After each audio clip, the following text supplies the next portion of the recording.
Monsieur le Président, dans de nombreux pays, mais aussi sur les réseaux sociaux et dans la presse internationale, on entend une accusation récurrente que la Russie aurait trahi le Venezuela, qu'elle l'aurait abandonné au moment crucial en refusant d'apporter un soutien militaire direct lorsque le président Maduro a été renversé.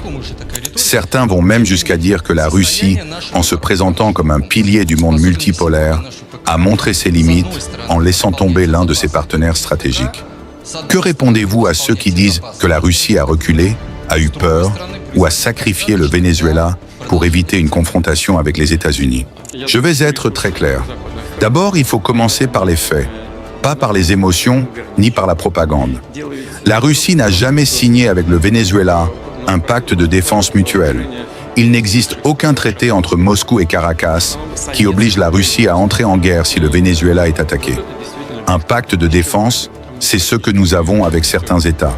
Cela signifie, si tu es attaqué, nous entrons dans le conflit. Ce n'était pas le cas avec le Venezuela. La coopération entre la Russie et le Venezuela reposait sur la formation de l'armée, la fourniture d'armes, la défense aérienne, le renseignement et la coopération technique. Et nous avons fait tout cela. La Russie a livré des systèmes S-300. Nous avons entraîné des officiers vénézuéliens. Nous avons coopéré dans le domaine du renseignement. Nous avons aidé le Venezuela à construire ses capacités de défense. Mais un pays qui veut être souverain ne peut pas déléguer sa propre survie à une puissance étrangère. C'est précisément le principe du monde multipolaire. Le monde multipolaire n'est pas un système où Moscou et Pékin vont se battre pour tous les autres. C'est un monde où chaque État doit être suffisamment fort pour se défendre lui-même. Sinon, ce n'est pas de l'indépendance, c'est une dépendance. Deuxièmement, il faut comprendre ce qui s'est réellement passé au Venezuela.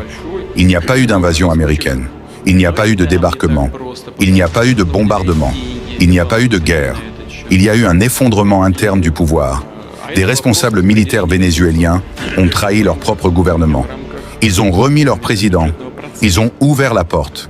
Quand l'armée d'un pays décide de ne pas se battre, quand ses généraux livrent leur propre chef d'État, aucune puissance extérieure, ni la Russie, ni la Chine, ni personne, ne peut changer cela.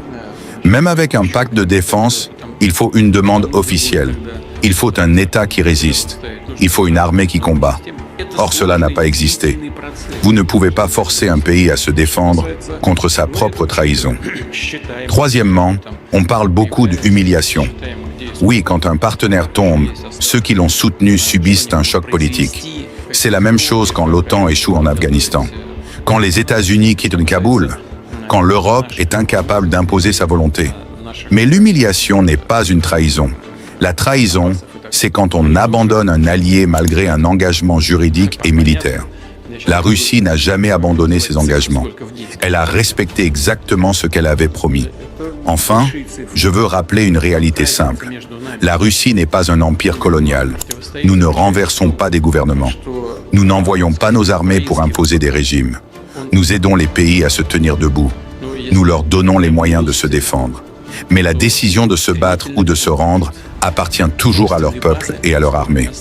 Si le Venezuela avait résisté, si son armée avait combattu, la situation aurait été différente. Mais on ne peut pas sauver un État qui s'effondre de l'intérieur. C'est cela, la vérité géopolitique. Si vous voulez comprendre le vrai jeu géopolitique derrière ce qui se passe au Venezuela, en Ukraine, au Moyen-Orient et dans le monde multipolaire, alors abonnez-vous sur Poutine TV, partagez cette vidéo et laissez un like parce que cette analyse ne passe jamais à la télévision. Et plus vous la diffusez, plus la vérité circule.